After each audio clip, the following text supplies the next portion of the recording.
Bombillas como esta funcionan haciendo pasar grandes cantidades de corriente a través de un filamento delgado, que es básicamente un alambre. Este filamento se calienta tanto que empieza a brillar emitiendo luz. Thomas Alva Edison patentaba la primera lámpara comercialmente viable en 1880, siendo sin duda uno de los inventos más importantes de la historia. Sin embargo, estas bombillas tienen un proceso muy ineficiente, ya que casi toda la energía que va al foco se transforma en calor y menos de un 5% es transformado a luz. Una fuente diferente es un diodo emisor de luz, conocido como LED. Los LEDs básicamente contienen dos semiconductores que están juntos y cuando se le aplica un voltaje suficientemente grande emite luz debido a un fenómeno óptico y eléctrico llamado electroluminiscencia, en el cual se genera luz en respuesta a una corriente eléctrica. En contraste a las lámparas incandescentes, el proceso es mucho más eficiente, su vida útil es mayor y tienen una gran variedad de diseños y colores, por lo que son muy populares actualmente. En este video aprenderás lo básico que debes saber sobre los LEDs. Bienvenidos a Faraday Lab, donde solucionamos problemas reales con ciencia y tecnología.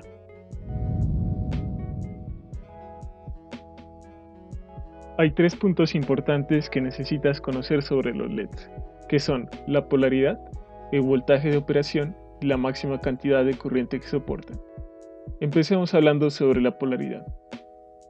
Este es el símbolo esquemático de un LED, con el que podrás identificarlo fácilmente en circuitos electrónicos.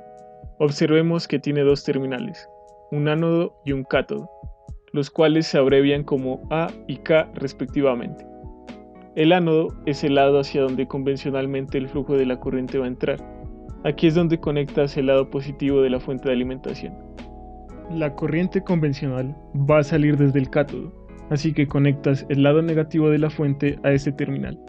En el mundo de la electrónica, la polaridad es muy importante, ya que si conectas un LED a un circuito de forma incorrecta, en el mejor de los casos, si el voltaje es bajo, simplemente no encenderá. En el peor de los casos, se quemará y se convertirá en un componente inservible. Existen tres formas fáciles para conocer la polaridad y conectar de forma correcta los LEDs estándar con los que trabajamos usualmente. Si observa los terminales, el ánodo o pin positivo es el terminal más largo y el cátodo va a ser el terminal más corto. ¿Qué pasa si por algún motivo se han cortado las patillas de conexión y no se diferencia su tamaño? Entonces, también podrás visualizar la parte interna del encapsulado donde la placa más grande que parece una pequeña bandera triangular corresponde al pin negativo o cátodo y la placa más pequeña al terminal positivo. El último método para identificar la polaridad es visualizando la parte externa del encapsulado. Si miras el LED con cuidado, su encapsulado no es completamente redondo y verás que un lado del componente ha sido limado. Este lado plano es el cátodo, mientras que el lado redondeado es el pin positivo. Además de la polaridad, debemos conocer dos características eléctricas fundamentales para el correcto funcionamiento de los LEDs. Primero hablemos sobre el voltaje de operación. Todos los LEDs necesitan una determinada tensión en la dirección correcta para que circule un flujo de corriente a través del diodo y éste empiece a emitir luz. Esta caída de tensión se la puede denominar como voltaje de trabajo. Cualquier voltaje menor a este nivel causará que el LED no conduzca y permanezca apagado. Cada LED tiene un voltaje de polarización distinto y su valor cambiará en función del color, la intensidad luminosa y el fabricante. Aquí hay algunos ejemplos del voltaje de operación típico que puedes esperar según el color. Una vez que el LED está encendido, va a haber una caída de tensión relativamente constante.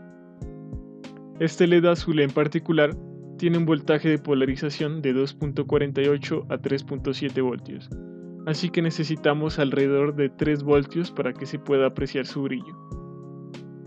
Con la fuente regulada en un valor pequeño de voltaje, el LED se mantiene apagado.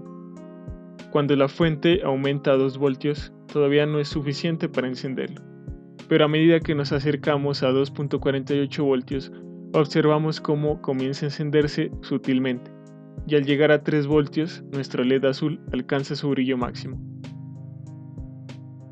Parece que con una fuente de alimentación de 3 voltios hemos logrado encender el LED y todo está bien. Sin embargo, esto no es así, ya que dentro del LED la unión del diodo se convierte en casi un cortocircuito cuando se aplica un voltaje.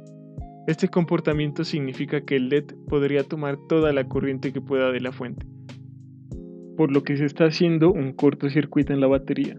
Esto no solo quemará o destruirá al LED, sino que dañará la fuente de alimentación. Así que es momento de hablar de la segunda característica eléctrica que debemos tener en cuenta, la corriente. Al igual que el voltaje, los valores de corriente en cada LED serán diferentes según sus características. En general, los LEDs de 5 milímetros estándar y la mayoría de LEDs de luz visible con los que construimos prototipos en nuestro laboratorio están fabricados para trabajar en promedio con una corriente de 20 miliamperios.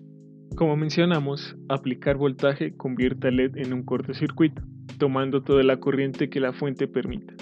Así que necesitamos algo para limitar la cantidad de corriente a un valor seguro. Entonces, ¿qué haces si quieres limitar la corriente a este valor para no quemar el LED? Pues podemos utilizar un componente llamado resistor o resistencia, otro componente clave en electrónica y que colocaremos en serie con el LED limitando la corriente que fluye a través de este. Los diodos y LEDs tienen una caída de tensión constante independientemente de la corriente que pasa por ellos. Así que la resistencia y el LED trabajan juntos. Mientras que la resistencia mantiene la cantidad de corriente constante, el LED mantiene las caídas de tensión. Así que la siguiente pregunta que debemos abordar es, ¿qué valor de resistencia se necesita para que esto suceda? Hablaremos más sobre resistencias y calcularemos este valor próximamente, así que no te pierdas nuestros siguientes videos.